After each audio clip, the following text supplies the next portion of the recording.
Filters that fight back. August 2003, we may be able to improve the accuracy of Bayesian spam filters by having them follow links to see what's waiting at the other end. Richard Jauzi of Death2Spam now does this in borderline cases and reports that it works well.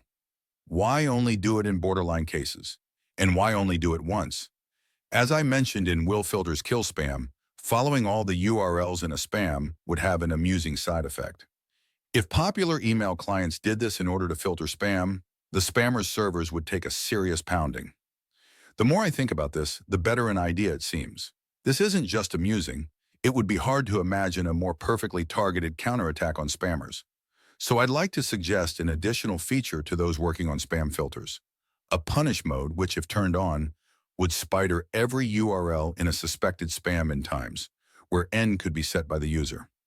As many people have noted, one of the problems with the current email system is that it's too passive. It does whatever you tell it.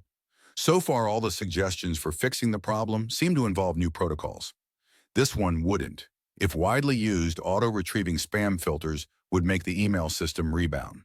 The huge volume of the spam, which has so far worked in the spammer's favor, would now work against him, like a branch snapping back in his face.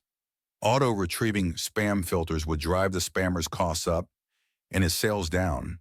His bandwidth usage would go through the roof, and his servers would grind to a halt under the load, which would make them unavailable to the people who would have responded to the spam.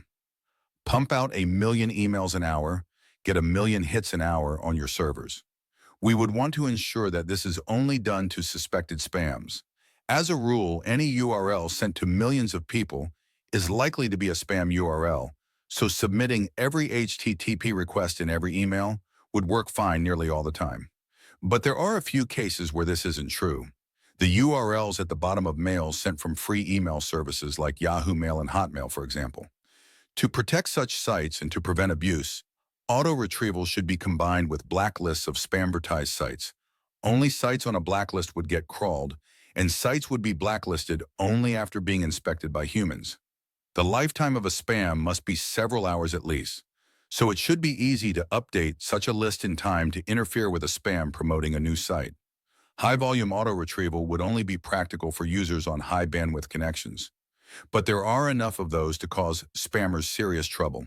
Indeed, this solution neatly mirrors the problem. The problem with spam is that in order to reach a few gullible people, the spammer sends mail to everyone. The non-gullible recipients are merely collateral damage. But the non-gullible majority won't stop getting spam until they can stop or threaten to stop the gullible from responding to it. Auto-retrieving spam filters offer them a way to do this. Would that kill spam? Not quite. The biggest spammers could probably protect their servers against auto-retrieving filters. However, the easiest and cheapest way for them to do it would be to include working unsubscribed links in their mails. And this would be a necessity for smaller fry and for legitimate sites that hired spammers to promote them. So if auto-retrieving filters became widespread, they'd become auto-unsubscribing filters. In this scenario, spam would, like OS crashes, viruses, and pop-ups, become one of those plagues that only afflict people who don't bother to use the right software. Notes: auto-retrieving filters will have to follow redirects, and should in some cases, for example, a page that just says click here, follow more than one level of links. Make sure too that the HTTP requests are indistinguishable from those of popular web browsers, including the order and refer. If the response doesn't come back within X amount of time, default to some fairly high spam probability. Instead of making it constant, it might be a good idea to make it a function of the number of spams that have been seen mentioning the site. This would add a further level of protection against abuse and accidents. The original version of this article used the term whitelist instead of blacklist. Though they were to work like blacklists, I prefer to call them whitelists because it might make them less vulnerable to legal attack. This just seems to have confused readers, though. There should probably be multiple blacklists.